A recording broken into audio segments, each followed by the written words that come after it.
इसकी नजर आना भी चाहता है और मेरी गोद में रहना भी नहीं चाहता।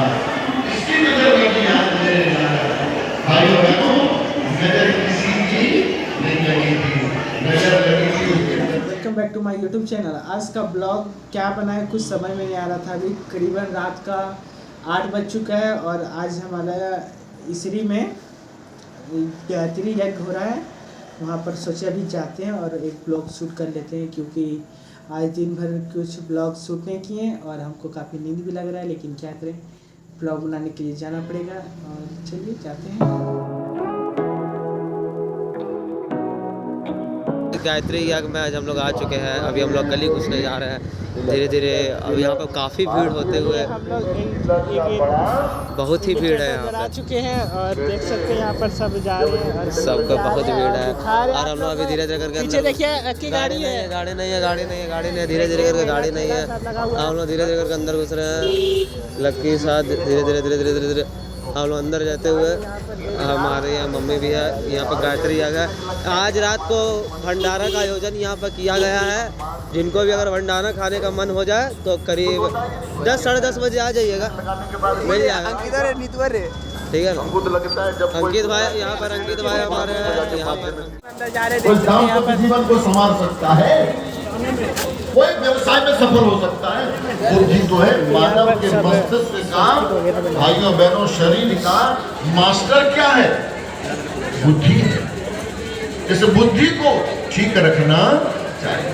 इसलिए कैसे चंदन फलेगा, चंदन का तो हम सम्मान करते नहीं, मिलती है शीतलता मिलती है। अगर चंदन ये कहे ये जहर मुझसे लिपटा है, ये जहरीला सर्प मुझसे लिपटा है, मैं भी इसको जहर दूंगा, तो भाइयों बहनों वो चंदन दूसरे दिन से उसके पास लिपटने के लिए आएगा,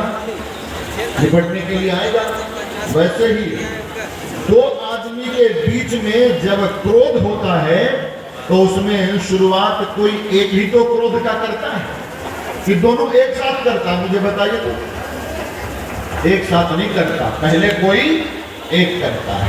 लेकिन दूसरे का फर्ज क्या है? उसके सामने क्रोध किया तो उसको शांति प्रदान करना चाहिए, उसको शांति प्रदान करना चाहिए, लेकिन शांति प्रदान नहीं करते हैं। भाइयों बहनों, शांति प्रदान करने का हमारा धर्म होना चाहिए, लेकिन हम तो उसी के रंग में बैठे हैं। लेकिन संप्रदाय का कर्तव्य है, इसका ये ज्ञान है कि अन्य सभी को समान अधिकार प्रदान करें, अपने जैसा ही सबको जाने। क्या बहने लगती है? गंगा जी। इसलिए कितना पीऊंगा, थोड़ा बहा देता हूँ बाहर में। लड़का समझ गया, उस दिन कथा सुन करके अपने घर गया और दूसरे दिन फिर कथा हो रही थी तो लड़का सामने ही बैठा था।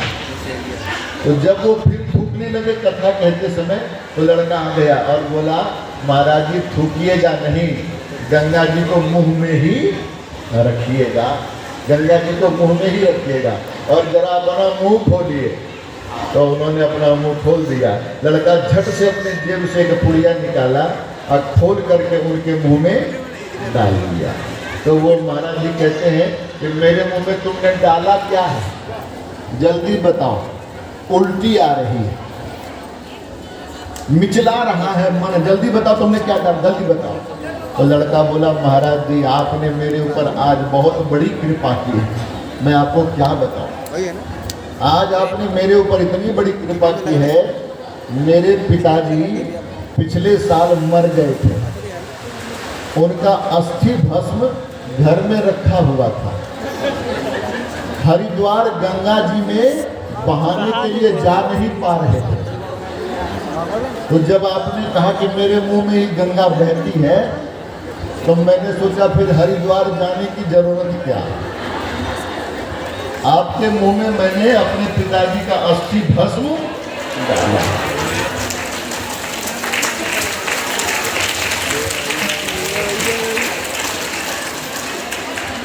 जब थूकते हैं और पूछा जाता है कि क्यों थूकते हैं, तो कहते हैं मुंह में गंगा जी बहती है। अरे गंगा हरिद्वार में बहती है, गंगा पटना में बहती है मुंह में गंगा जी कैसे बहेंगे? खाएंगे तंबाकू, खाएंगे तंबाकू और थूकेंगे। अब पूछा जाएगा तो कहेंगे मुंह में गंगा बहती है। भाइयों बहनों, हम अगर तंबाकू खाएंगे तो लोगों को हम कहेंगे तंबाकू खाना छोड़ दो, तो कोई हमारी बात मानेगा नहीं। जब तक हम आचरण से लोगों को नहीं कहेंगे तब तक लोग अपने आचरण में बात उतारने वाले नहीं है। आज लोगों के आचरण में ज्ञान क्यों नहीं उतर रहा है? क्या उसको नहीं मालूम है क्या करना चाहिए, क्या नहीं करना चाहिए? लेकिन वो ज्ञान, सद्ज्ञान आदमी के जीवन में आचरण में उतरता क्यों नहीं? इसलिए नहीं उतरता कि सुखदेव मुनि जी जैसे आचरण से कथा कहने वाले लोग मिलते नहीं है। व्यवसाय बन गया भाइयों बहनों, धर्म कर्म पूजा पाठ। बोले गायत्री माता की। और ऐसी बात भी नहीं है कि अच्छे उपदेश आदमी शराब के नशे में भीड़ करके चलता है। शराब के नशे में आदमी बोलिएगा भीड़ करके चलता है। लेकिन आपको बता दें, शराब का नशा आदमी को क्या हिलाएगा? शराब का नशा आदमी को क्या हिलाएगा? भीड़ वाला छप्पर आदमी को हिलाएगा। भीड़ भी काफ़ी है, देखिए बहुत अच्छा से सब प्रवचन सुन रहे।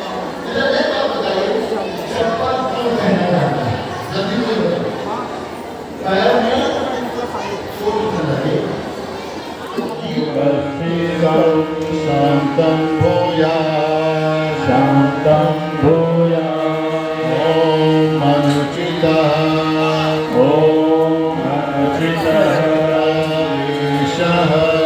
आवेशः मा भूयात् ओम शीर्षं उन्नतं भूयात्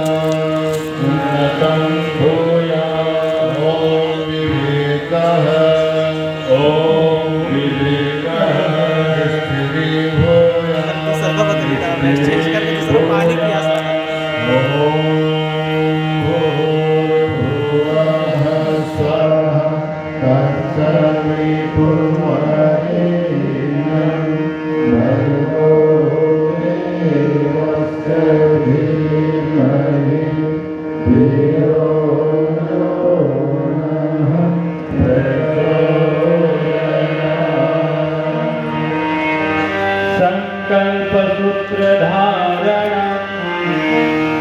बोले गायत्री माता की। खूब जोर से बोलिए, बोलिए भगवान की। संकल्प सूत्र भाइयों बहनों, सूत्र स्टूडेंट को अच्छी तरह से मालूम है कि क्या होता है। अगर सूत्र को, फार्मूले को याद न रखे तो फिजिक्स, केमिस्ट्री और मैथ पढ़ाना बहुत कठिन हो जाता है। तो महाकाल लाता है। महाकाल का काम करना चाहते हैं, भगवान का काम करना चाहते हैं, जागृत आत्मा बनना चाहते हैं भाइयों बहनों, तो 7 काम करने का संकल्प ले लीजिए। नहीं 7 तो उसमें से कोई एक काम करने का संकल्प ले लीजिए। एक सूत्र कोई अपना लीजिए। हमको यहाँ पर दोबारा आने में 7 साल पहले आए थे। बोले गायत्री माता की। पहला सूत्र है कि जितने भाई बहन हैं आज से संकल्प ले लीजिए, आज संकल्प ले लीजिए कि कल से हम कम से कम 24 बार गायत्री मंत्र का गायन रोज करेंगे। छठ पूजा केवल 4 दिन, छठ पूजा केवल 4 दिन, 4 दिन की चांदनी फिर अंधेरी। अच्छा बात है ये। सूर्य भगवान कहेंगे 4 दिन ही केवल तुमको याद आते हैं हम, और उसके बाद तुम कहाँ रहता है? भाइयों बहनों, सुनेंगे कि नहीं सुनेंगे? रोज भगवान को, सूर्य भगवान को याद करना चाहिए, ध्यान करना चाहिए। इन आंखों से रोज सूर्य भगवान को देखना चाहिए। सूर्य भगवान छठ पूजा के दिन ही केवल उगते नहीं हैं, डूबते नहीं है, रोज उगते हैं और रोज डूबते हैं। रोज 24 बार गायत्री मंत्र का जप करिए और सूर्य भगवान का आंख बंद करके उगते हुए सूर्य का ध्यान करिए। ये ऋषि परम पूज्य गुरुदेव पंडित श्री राम शर्मा आचार्य जी ने कहा है, वो हमने आपको बता दिया। और महाकाल का काम करना है, अपनी संस्कृति का, भारतीय संस्कृति का प्रचार प्रसार करना है भाइयों बहनों, तो आपको एक और काम करना पड़ेगा। 24 बार आप गायत्री मंत्र बोलोगे ना रोज, तो 24 बार गायत्री मंत्र बोलने के लिए 5 आदमी को और तैयार करिए। कितने आदमी को? अपने जैसा 5 आदमी को, अपने फ्रेंड आप मान लेना जब आपकी बात वो मान ले। बात समझ में आई? अपना जो फ्रेंड है ना उसकी परीक्षा करके देख लेना, अगर वो आपकी बात मान लिया तो ये सच्चा फ्रेंड है हमारे। और कम से कम 2026 तक, कितने समय तक? 2026 में भाइयों बहनों अखंड ज्योति का जन्म शताब्दी मनाया जाएगा। अखंड ज्योति शांति हरिद्वार में जल रहा है ना, जहाँ हम लोग रहते हैं। 1926 में बसंत पंचमी के दिन वो दीपक जला था, उसका 100 साल पूरा होने जा रहा है 2026 में। तो उस अखंड ज्योति की स्थापना का वर्ष मनाया जाएगा। और उसी अखंड दीपक के नाम पर अखंड ज्योति एक पत्रिका आती है, आप लोगों ने पढ़ा होगा। तो उसी अखंड ज्योति का भाइयों बहनों कहते हैं स्थापना का शताब्दी वर्ष मनाया जाना है। तो उस समय तक कम से कम 24 बार गायत्री मंत्र आप जप करिए। अब 5 आदमी को तैयार कर लीजिए, ये काम करिए। और माता जी, बदनिया माता जी का भी जन्म लिए हुए 100 साल पूरा होने वाला है 2026 में। तो 2026 बहुत महत्वपूर्ण है, दुनिया करवट लेने वाली है भाइयों बहनों, बदलने वाली है दुनिया। कोरोना को किसी ने सोचा होगा आएगा, दुनिया रुक जाएगी, लोग घरों में बंद हो जाएंगे। कोरोना फिर से आ रहा है, क्योंकि कोरोना घर से आदमी निकलता नहीं है। जब कोरोना हुआ था तो नहीं निकल रहे थे, अब कोरोना नहीं है तो भी नहीं निकल रहे हो, तो घर में ही रहो, फिर कोरोना आ रहा। हाँ, आवश्यकता इस बात की है भाइयों बहनों कि समय को पहचानिए। समय हो सकता है बहुत खराब आने वाला और होगा, इसलिए बच जाइए, इसलिए अपने आप को बचा लीजिए। आटा पीसने वाला वो चाकी लोहे का देखे, पत्थर का देखा है आपने? कबीरदास जी की पत्नी पीस रही थी आटा, तो कबीरदास जी क्या कहते हैं? चलती चाकी देखकर दिया कबीरा रोए, 2 पाटन के बीच में साबुत बचाना कोई। तो कबीर जी की पत्नी बोली, आटा हम पीसते हैं कि आप पीसते हैं? हमको पता है कि इस 2 पाटन के बीच में कौन पिसता है और कौन बच जाता है। देखिए कौन बचता है। ऊपर वाला पाट उठा करके दिखाया तो कौन गेहूं बचा था, बताएंगे जल्दी से आप लोग? जो कील के साथ लगा हुआ था, जो कीली के साथ लगा हुआ था।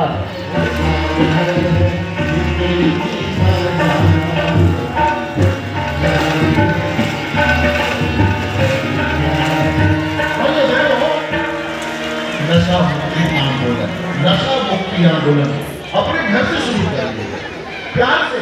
हम आंदोलन धर्म देती है, अपने ही खून को दूध बनाकर वो पिलाती है, बच्चे को सूखे में खिलाती है, अपने स्वयं गीले में सो लेती है।